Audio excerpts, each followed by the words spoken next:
जय श्री राम। भगवत गीता का अध्याय 13 प्रकृति पुरुष तथा चेतना 13वां अध्याय पढ़ने जा रहे। 12 अध्याय तक हो गया था।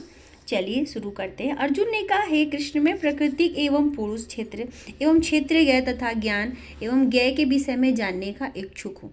श्री भगवान ने कहा, हे कुंती पुत्र, ये शरीर क्षेत्र कहलाता है और इस क्षेत्र को जानने वाला क्षेत्रज्ञ कहलाता है। हे भरतवंशी, तुम्हें ज्ञात होना चाहिए कि मैं समस्त शरीरों में ज्ञाता भी हूँ और इस शरीर तथा इसके ज्ञाता को जान लेना ज्ञान कहलाता है। ऐसा मेरा मत है। अब तुम मुझसे यह संक्षेप में सुनो कि कर्म क्षेत्र क्या है, यह किस प्रकार बना है, इसमें क्या परिवर्तन होता है, यह कहाँ से उत्पन्न होता है, इस कर्म क्षेत्र को जानने वाला कौन है और उसके क्या प्रभाव है। विभिन्न वैदिक ग्रंथों में विभिन्न ऋषियों ने कार्यकलापों के क्षेत्र तथा उन कार्यकलापों के ज्ञाता का ज्ञान का वर्णन किया। इसे विषय रूप से वेदांत सूत्र में कार्य कारण के समस्त तर्क समेत प्रस्तुत किया गया है। पंच महाभूत, अहंकार, बुद्धि, अवयव, 3 गुणों की अप्रकट अवस्था, 10 इंद्रियाएं तथा मन, 5 इंद्रिय विषय, इच्छा, द्वेष, सुख दुख, संघात, जीवन के लक्षण तथा धैर्य, इन सब का संक्षेप में कर्म क्षेत्र तथा उसकी अंतः क्रियाएं कहा जाता है।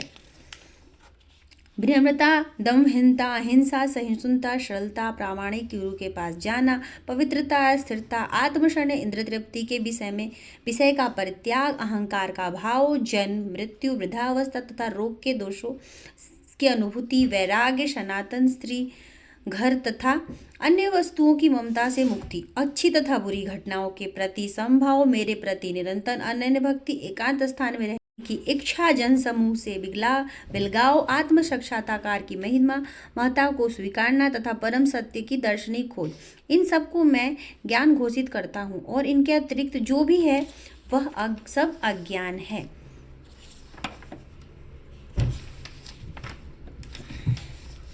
अब मैं तुम्हें ज्ञ के विषय में बतलाऊंगा, जिसे मानकर तुम नित्य ब्रह्म आस्वादन कर सकोगे। यह ब्रह्म या आत्मा जो अनादि है और मेरे अधीन है, इस भौतिक जगत के कार्य कारण से परे स्थित है। उनके हाथ पांव, आंखें, सिर तथा मुंह तथा अनेक उनके कान सर्वत्र हैं। इस प्रकार परमात्मा सभी वस्तुओं में व्यापक होकर अवस्थित है। परमात्मा समस्त इंद्रियों के मूल स्रोत है, फिर भी वे इंद्रियों से रहित है। वे समस्त जीवों के पालन करता होकर भी अनासक्त हैं। वे प्रकृति के गुणों से परे हैं, फिर भी वे भौतिक प्रकृति के समस्त गुणों के स्वामी हैं। परम सत्य जड़ तथा जंगम समस्त जीवों के बाहर तथा भीतर स्थित है। सूक्ष्म होने के कारण वे भौतिक इंद्रियों के द्वारा जानने या देखने से परे हैं। यद्यपि वे अत्यंत दूर रहते हैं, किंतु हम सबों के निकट भी हैं। यद्यपि परमात्मा समस्त जीवों के मध्य विभाजित प्रतीत होता है, लेकिन वह कभी भी विभाजित नहीं है। वह एक रूप में स्थित है। यद्यपि वो प्रत्येक जीव का पालन करता है, लेकिन यह समझना चाहिए कि वो सबों का संहार करता है और सबों को जन्म देता है। वे समस्त प्रकाशमान वस्तुओं को प्रकाश स्रोत है। वे भौतिक अंधकार से परे है और अगोचर है। वे ज्ञान है, ज्ञ है और ज्ञान के लक्ष्य है। वे सबके हृदय में स्थित है। इस प्रकार मैंने कर्म क्षेत्र, ज्ञान तथा ज्ञ का क्षेत्र संक्षेप में वर्णन किया है। इसे केवल मेरे भक्त ही पूरी तरह से समझ सकते हैं और इस तरह मेरे स्वभाव को प्राप्त होते हैं। इस प्रकार जीव प्रकृति के 3 गुणों को भोग करता हुआ प्रकृति में ही जीवन बिताता है। उस प्रकृति के साथ उसकी संगति के कारण इस तरह उसे उत्तम तथा अधम योनियां मिलती रहती हैं। तो भी इस शरीर में एक अन्य दिव्य भोक्ता है जो ईश्वर है, परम स्वामी है और साक्षी तथा अनुमति देने वाले के रूप में विद्यमान है और जो परमात्मा कहलाता है। जो व्यक्ति प्राकृतिक जीव तथा प्रकृति के गुणों के अंतः क्रिया से संबंधित इस विचारधारा को समझ लेता है, उसे मुक्ति की प्राप्ति सुनिश्चित है। उसकी वर्तमान स्थिति चाहे जैसी भी हो, यहाँ पर उसका पुनर्जन्म नहीं होगा। कुछ लोग परमात्मा को ध्यान के द्वारा अपने भीतर देखते हैं, तो दूसरे लोग ज्ञान के अनुशीलन द्वारा, और कुछ ऐसे हैं जो निष्काम कर्मयोग द्वारा देखते हैं। ऐसे भी लोग हैं जो जब भी आध्यात्मिक ज्ञान से अवगत नहीं होते हैं, पर अन्यों से परम पुरुष के विषय में सुनकर उनकी पूजा करने लगते हैं। ये लोग भी प्रामाणिक पुरुषों के श्रवण करने की मनोवृत्ति होने के कारण जन्म तथा मृत्यु के पथ को पार कर जाते हैं।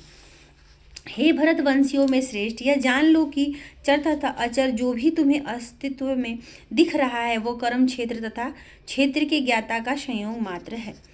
जो परमात्मा को समस्त शरीरों में आत्मा के साथ देखता है और जो यह समझता है कि इस नश्वर शरीर के भीतर ना तो आत्मा है ना ही परमात्मा कभी भी विनष्ट होता है, वही वास्तव में देखता है। जो व्यक्ति परमात्मा को सर्व तथा प्रत्येक जीव के समान रूप से वर्तमान देखता है वह अपने मन के द्वारा अपने आप को भ्रष्ट नहीं करता। इस प्रकार वह दिव्य गंतव्य को प्राप्त करता है। जो यह देखता है कि सारे कार्य शरीर द्वारा संपन्न किए जाते हैं जिसकी उत्पत्ति प्रकृति से हुई है, और जो देखता है कि आत्मा कुछ भी नहीं करता, वही यथार्थ से देखता है। जब विवेकवान व्यक्ति विभिन्न भौतिक शरीरों के कारण विभिन्न स्वरूपों को देखना बंद कर देता है और यह देखता है कि किस प्रकार से जीव सर्वत्र फैले स्वरूपों को देखना बंद कर देता है और यह देखता है कि किस प्रकार से जीव सर्वत्र फैले हुए हैं, तो वह ब्रह्म बोध को प्राप्त होता है।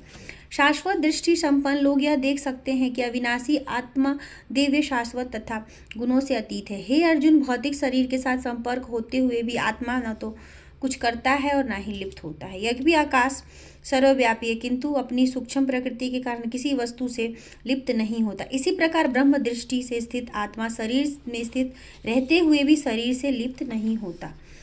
हे भरतपुत्र, जिस प्रकार सूर्य अकेले ही सारे ब्रह्मांड को प्रकाशित करता है, उसी प्रकार शरीर के भीतर स्थित एक आत्मा सारे शरीर को चेतना से प्रकाशित करता है। जो लोग ज्ञान के चक्षुओं से शरीर तथा शरीर के ज्ञाता के अंतर को देखते हैं और भवबंधन से मुक्ति की विधि को भी जानते हैं, उन्हें परम लक्ष्य प्राप्त होता है। जय श्री राम। 14वां अध्याय अगले वीडियो में, तब तक के लिए जय श्री राम।